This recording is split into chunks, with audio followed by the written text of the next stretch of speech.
जिंदगी राख कैसे बनी? आग बुझाने वाले ताखीर से क्यों आए?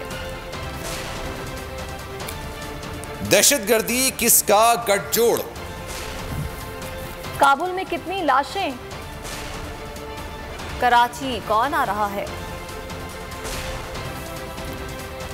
हारे हुए कहां जा रहे हैं? और रमीज राजा बिला मुकाबला। बुलेटिन का आगाज करेंगे, खबर शामिल करेंगे कराची से, जहां एक बार फिर बड़ा सानिया हुआ। कई घरों के चिराग बुझ गए। कराची के इलाके कोरंगी मेहरान टाउन में केमिकल फैक्ट्री में आग लगने से 18 कीमती जानें चली गईं। फैक्ट्री के मलबे से लाशें निकालने का सिलसिला ताहाल जारी है। फैक्ट्री में आग सुबह 10 बजे भड़की। देखते ही देखते शोले आसमान से बातें करने लगे। खौफनाक धुएं ने पूरी फैक्ट्री को लपेट में ले लिया। हंगामी इखराज का रास्ता ना होने के बायस मजदूर अंदर ही फंस कर रह गए। इमदादी कार्रवाइयों में भी दुश्वारियों का सामना रहा।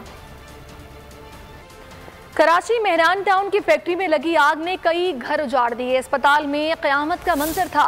लोग अपने प्यारों को देखकर रोते रहे। हर आंख अश्कबार नजर आई। फैक्ट्री में आग बुझाने के लिए फायर ब्रिगेड्स ताखीर से पहुंची। तंग रास्ते भी जो आबकुआ तक पहुंचने में रुकावट बने। पुलिस, रेंजर्स और रेस्क्यू टीमों ने मौके पर पहुंचकर इंतजाम संभाला। दासू, लाहौर, कोयटा वाकयात NDS रॉक गठजोड़ से हुए हैं। अफगानिस्तान में भारत का असर-ओ-सुरू खत्म हो जाएगा। अफगानिस्तान में 15 अगस्त के बाद तेजी से तब्दीली आ रही है। पाक अफगान बॉर्डर पर इस वक्त सूरत हाल नॉर्मल है। सरहद पर गैर कानूनी नकलो हरकत रोक दी गई है। सरहदी गुजरगाहें तिजारत के लिए खोली जा चुकी हैं। DG ISPR major general Babar Iftikhar की मीडिया ब्रीफिंग। कहा, पाकिस्तान ने बॉर्डर को महफूज बनाने के लिए इकदाम पहले ही करना शुरू कर दिए थे। पाक अफगान बॉर्डर पर बाड़ लगाने का 90% और ईरान बॉर्डर पर 50% काम मुकम्मल हो चुका है। अफगान फौज को तरबियत की पेशकश की, मगर अफगान ने अफगान कैडेट्स को भारत से तरबियत दिलाने पर तरजीह दी। भारतीय फौज के अफसरान भी तरबियत देने अफगानिस्तान आते रहे। सिर्फ 6 अफगान कैडेट पाकिस्तान आए, बाकी सब भारत गए। लेकिन कई बार अफगान नेशनल आर्मी के एहलकारों ने पाकिस्तान में पनाह ली। अफगानिस्तान की मदद से लिए करना चाहते हैं और इसलिए कि पाकिस्तान का अमन बराह रास्त वाबस्ता है। Most of the investigation details have also been shared with you for Dasu, Lahore, Quetta and Gwadar incidents. All incidents were planned and executed from Afghanistan with the help of NDS and RAW. Preceding 15th August, the military situation unfolded rather rapidly. Pakistan had already started taking those measures which we needed to take to guard the Pakistan-Afghanistan international border in the best possible way to ensure security and stability on this side of the border. More than 90% of the Pakistan-Afghanistan border has been fenced. And presently we are also working on the Pakistan-Iran international border to fence that as well. On more than 2 occasions, several Afghan soldiers belonging to the Afghan National Army, they entered Pakistan seeking a safe passage, and they were given the safe passage back into their country. We offered training of Afghan soldiers and officers in Pakistan armies and Pakistan Air Force training institutions. We offered it several times. Only 6 Afghan cadets came to Pakistan during this period. However, hundreds and thousands of Afghan army officers and soldiers went for training to India.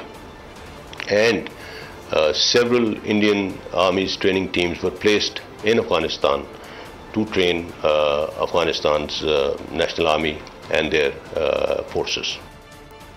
Kabul airport पर हुए खुदकुश हमलों ने दुनिया को झंझोड़ दिया। 2 खुदकुश धमाकों में 13 अमरीकी फौजियों, औरतों और बच्चों समेत 110 अफराद हलाक, जबकि 1300 से ज्यादा जख्मी हो गए। जख्मियों में 18 अमरीकी फौजी भी शामिल हैं। वाक़े की जिम्मेदारी दाइश हिरासा ग्रुप ने कबूल कर ली। तालिबान ने तहकीकात के लिए कमीशन तश्कील दे दिया। काबुल एयरपोर्ट पर होने वाले खुदकुश हमलों पर आलमी बरादरी का रद्दअमल भी सामने आ गया। पाकिस्तान, अक़वाम मुत्तहिदा, सऊदी अरब और नेटो समेत कई ममालिक ने वाक़े की मजम्मत कर दी। तर्जुमान दफ्तर ख़ारजा का कहना है कि पाकिस्तान हर किस्म की दहशतगर्दी की मसम्मत करता है। जख्मियों की जल्द सेहतियाबी के लिए दुआ को हैं। सबसे पहले मैं इस अफसोसनाक वाक़े में होने वाले जानी नुकसान की भरपूर मसम्मत करता हूँ। वो अफगान जो दूसरों की मदद करते थे इस हमले में मारे गए। नेटो चीफ ने भी काबुल बम धमाकों की मसम्मत की। बरतानी वज़ीर आज़म बोरिस जॉनसन ने वाक़े के बाद हंगामी इजलास बुलाया और सूरत हाल पर गौर किया। फ्रांसीसी सदर मैक्रोन भी वहाँ मौजूद अपने शहरियों के तहफ़्फ़ुज़ के लिए फिक्रमंद हो गए। कहा, सऊदी अरब अफगानिस्तान में होने वाले वाक़यात पर नज़र रखे हुए है। अफगानिस्तान में जल्द इस्तेहकाम के वफाकी वज़ीर इत्तलात फवाद चौधरी का कहना है कि दुनिया को अफगानिस्तान के लोगों को तनहा नहीं छोड़ना चाहिए, वरना वहाँ इंतशार होगा। अफगानिस्तान में खला बहुत ख़तरनाक है। पाकिस्तान अपना जिम्मेदाराना किरदार जारी रखे हुए है, लेकिन अफगानिस्तान में इस्तेहकाम के लिए बड़ी ताकतों का मुतहर्रिक किरदार इंतहाई अहम है।